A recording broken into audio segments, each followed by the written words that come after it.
Today looks a little different. First of all, please hit that subscribe button. Appreciate it. We got a little bit bigger tractor on the trailer today. I'm going over to help a friend of mine. He has a couple trees that went down.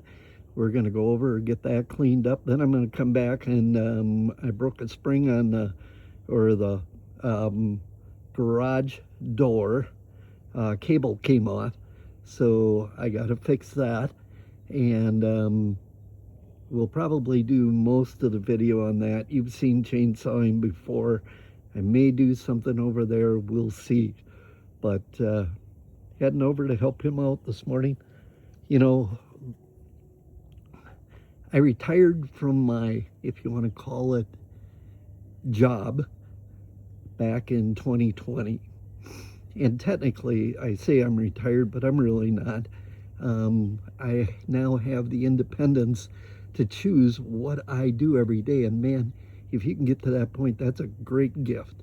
I get up in the morning, I have my cup of coffee, I choose what I want to do. This one I had scheduled with a friend a little ahead of time, so I do have to do this one. But the rest of it, I got a lot on my list. This is a busy week. I've got 2 things coming up tomorrow, Friday. We're on the road Sunday. We got to take the car in on Monday. Just kind of a busy stretch coming up, but nothing too overly taxing. So we got a lot going on. I just finished helping my friend Bill get his yard cleaned up. He had a bunch of branches and needles and all that stuff that went down in the ice storm this past winter. And this cable on our garage door right here, that's not where it's supposed to be. It is supposed to be over the top of that pulley, and you'll see this whole frame here has twisted. So I'm going to have to straighten that up. Sorry about the shaking. I'm going to have to straighten that up and make sure, put in another leg bolt or whatever there to make sure that it does not twist again. Matter of fact, I'll just move the leg bolt that's in there, I think, and get that all straightened up, and then rerun the cable over the pulley so the door operates before the storms come in tonight, and we can put the car back in the garage here. So let me get at it. That's our plan. I may have to disconnect the cable on the backside here where the spring is to give it enough slack to be able to get it over that.